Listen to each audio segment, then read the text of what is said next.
Joining me now is Dr. Ola Sif, curator of the photography collection. First of all, would you tell us about collecting such a rare collection? Oh, over the years, since the 40s and the 50s, whoever had, particularly the presidents of the university and people who passed and spent time at AUC, whenever they had a nice set of photographs, they donated it to the library. And then the library dedicated a section to the rare books collection, and the photographic collection became settled under it. So the photographic collection has photos mostly about Egypt and antiquities and the Islamic art and architecture, but then photographer Vallejo, arts, all the subjects that are related to Egypt or the Middle East, but mostly Egypt. Now, do you sometimes...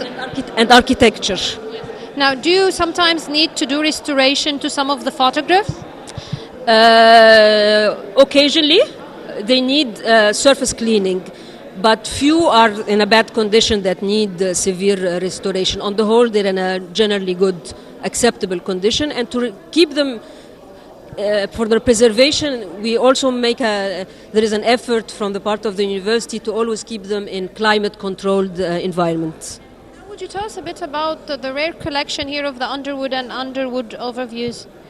Well, this is a collection that was published by the Underwood Company in the States in the late 19th century in several editions. This particular set is complete, but they're not all from the same edition. But it's complete because some come from the 1901.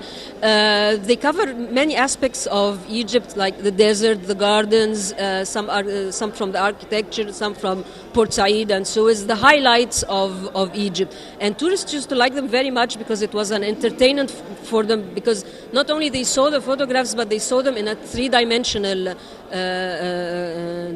aspect. They put on the glasses and they were able to see them. And they were sold typically as a set. The set included the 100 photos in a box, and they included the gadget where the stereoscope viewer, where they could insert the card and remove it and insert and remove to see the photos.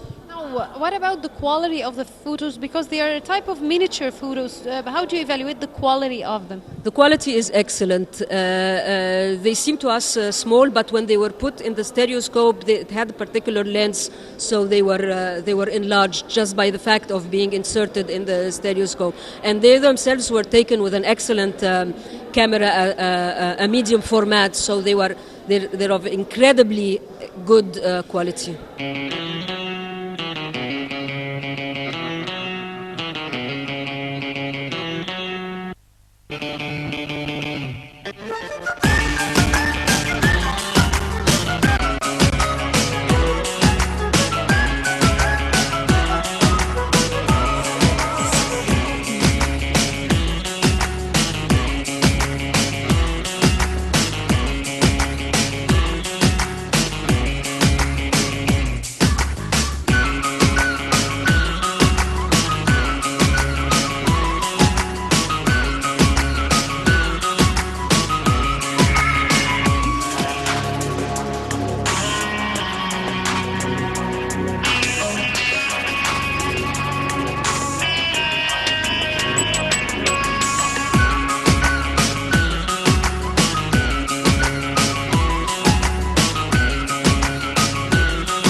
Joining me now is Professor Emeritus Dr. Abdullah Schneifer. Dr. Abdullah, welcome with us. I'd like you to tell me your impressions about today's exhibition. Well, it's fascinating because, first of all, the pictures are very interesting. They take us back to an earlier time, much earlier time, probably 19th century. And it's interesting to see the difference between the still photo and then as it's prepared for that particular process, which I'm not used to. I don't go to 3D movies, all right? And there's something almost shocking about it, especially when you have people in the foreground and people in the background, and the foreground comes at you, like you almost feel you could reach out and grab it. You know, So on one hand, there's something very, and of course you're seeing it in three dimensions. But on the other hand, as someone who's, you know, written a lot about photography, interested in still photography, established the first gallery here when I was teaching full time, it bothers me. It bothers me because, you know, first of all, it looks like it's real, but it isn't real. I can't go out and grab it, you know, and I can't walk in it. So in a way, it's and I have the same feeling with 3D. You know, you can even get scared if you're in a 3D movie theater and suddenly all of a sudden something coming moving at you. But in fact, so on one hand it diminishes from the art form because still photography, which is not three-dimensional and it's flat, it is an art form and it has its own rules of composition. And those rules of composition in certain ways compensate for the fact that it is a flat format. And working within a flat format, without depth, you compose a picture. And all of that work is sort of rendered irrelevant by the shock of the three-dimensional view. So on one hand, it's interesting, but on the other hand, as a fan of photography, still photography, as a patron of still photography, as someone who I've written catalogs about still photography, it bothers me. But it's very interesting, and I think everybody should come and see it.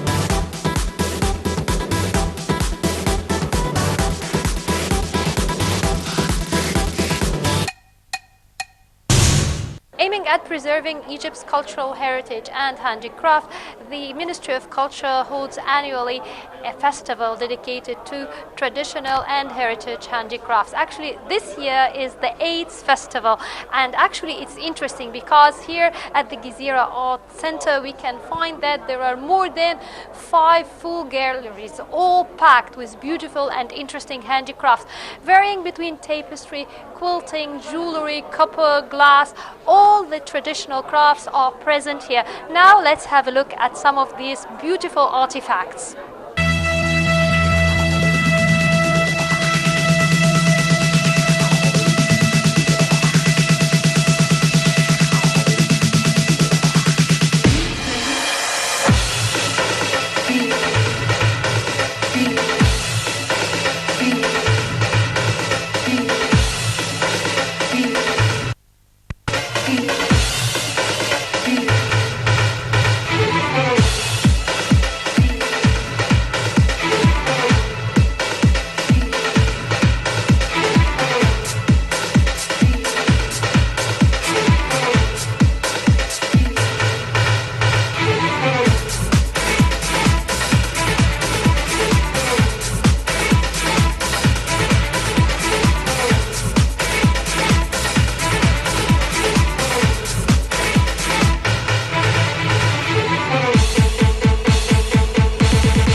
Right now we're at a different section of the 8th annual traditional and heritage crafts, and in this area we have a variety of things including pottery. Right now I am joined by Mr. Ahmed Baghdadi, and he's a visual artist.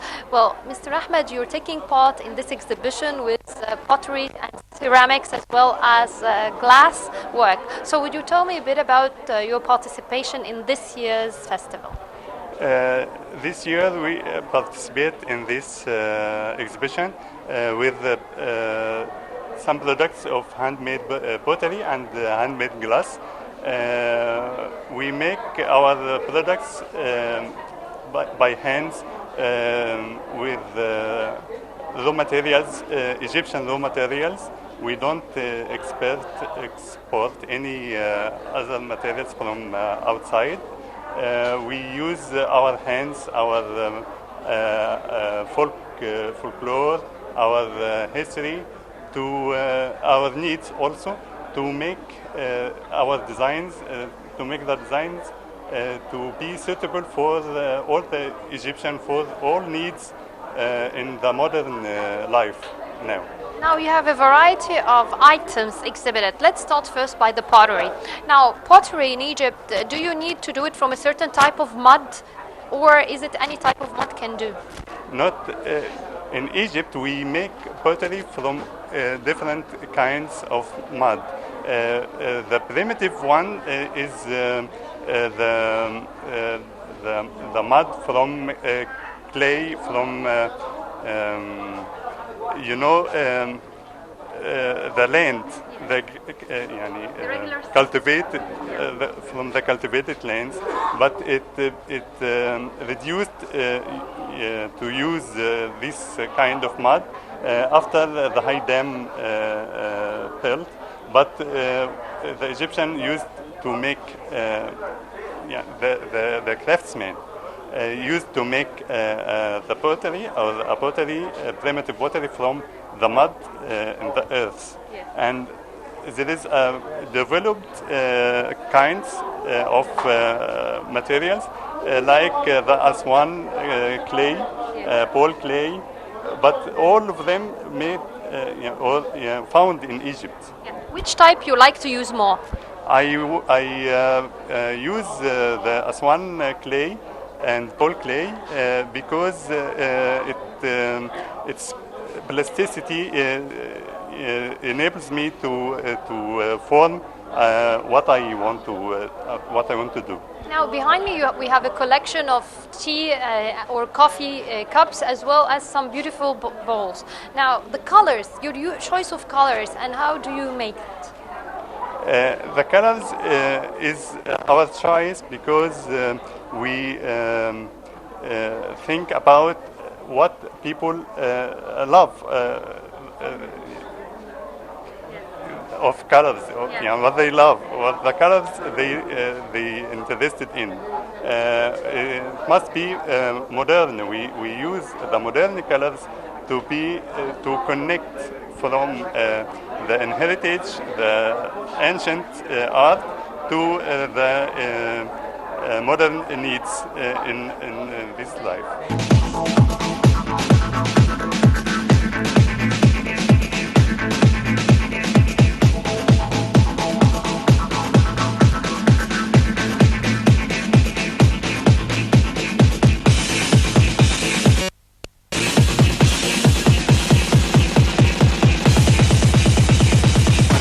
How do you work? Like first you get the clay, and then what do you mix it with water? How do you make the piece? Do you use a mold or the pottery wheel? Tell us, how do you do it? What comes first, like the glazing or the coloring? Tell me a bit about the steps of making a piece. Nice. We make the clay from powder. It must be milled, and we have it. We buy it in a powder shape. We try to make it soft because as soft as it will be plasticity. And we put it in water for a long time to take it to be ready. Yes, to be ready for forming. After this time, we make it. We have the choice. It depends on the product we want to do. We can make it by coils to form some forms, and we can use the wheel of the potter, yes, and we can use the molds as well. But it depends on the quantity we need, product, the form of the product, and how will we sell it. Yeah. When would you paint it? Like when would the color be? Is it the last stage? Yes, after forming the product, we fire it firstly, and then to get hard, and then we color it with glazes and fire it again to have the glassy appearance. Yes. Now, what about working with glass? What are the materials for glass different? Yes, the materials of glass doesn't different as a raw material because it's made of silica as well, and so as the clay is made of silica, but has another types. Yes, another materials. Yes, another materials with the silica. Yeah. But the glass, we use the silica as pure as it will be the pure glass. And the silica also is found in Egypt. In all the deserts has that silica, and we make it in two different or three different shapes. We make it as plowing glass, handmade plowing glass, and we can use molds in glass also to make a quantity. Finally, I'd like to ask you, because this is recycled metal. How do you do that? And isn't it hard to work with metal? Working with metal is as a hobby. يعني, we can we use this metal from all pieces. Yes, recycled pieces, and we try to shape it, form it again with some ideas to make what when we look at to this statue, it has a volume more than its size. You understand me? So we make lines of the metal to do or to shape the form, huge form, but as lines.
The Maulana Azad Center for Indian Culture, in collaboration with the Egyptian Caricature Society, is hosting the exhibition Gandhi in the Eyes of Egyptian Cartoonists. Actually, the exhibition is to celebrate the birthday of Mahatma Gandhi.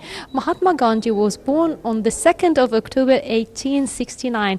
He's considered to be the symbol of non-violence and peace, not only in India, but all over the world. His birthday became the International Day of Non-Violence. Now let's see Gandhi through the eyes of Egyptian cartoonists.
Joining me now is His Excellency Sanjay Bhattacharya, the Indian Ambassador to Egypt.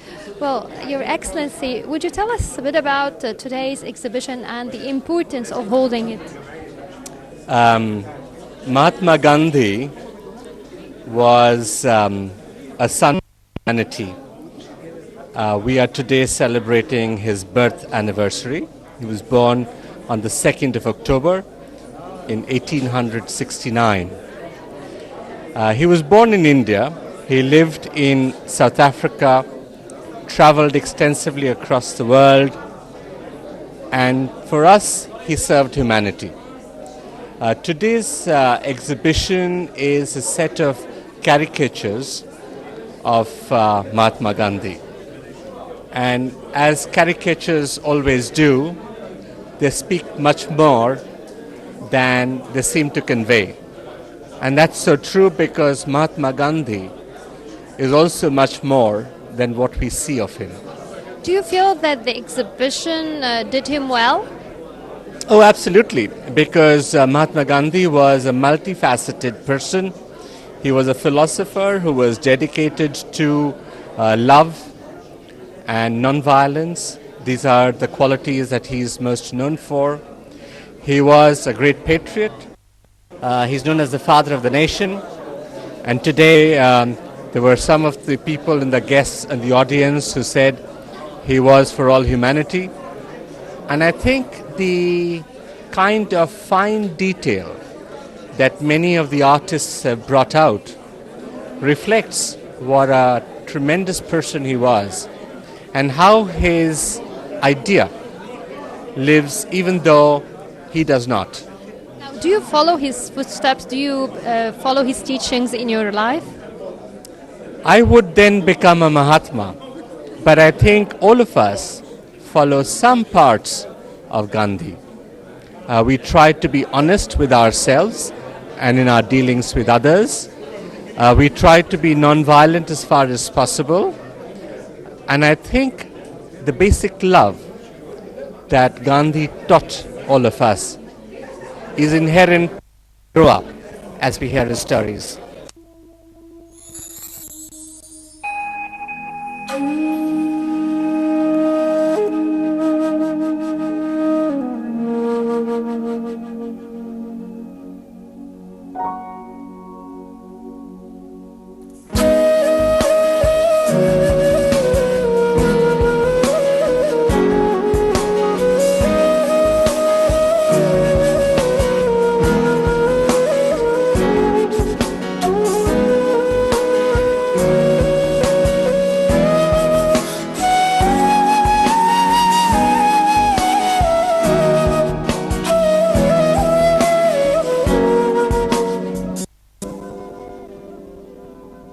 الجمعية المصرية للكاريكاتير بتتعاون مع مركز الثقافي واعتقد ان ده ثالث معرض. The Egyptian Caricature Society, in collaboration with the Indian Cultural Center, is holding the exhibition Gandhi in the Eyes of Egyptian Cartoonists.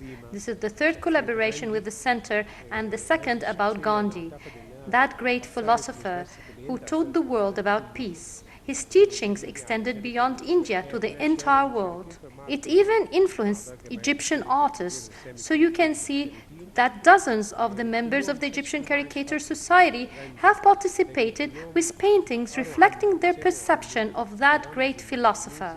No one of them have lived during the time of Gandhi, but they have either read or heard about him as one of the symbols of the world's humanity. The exhibition contains around 50 sketches.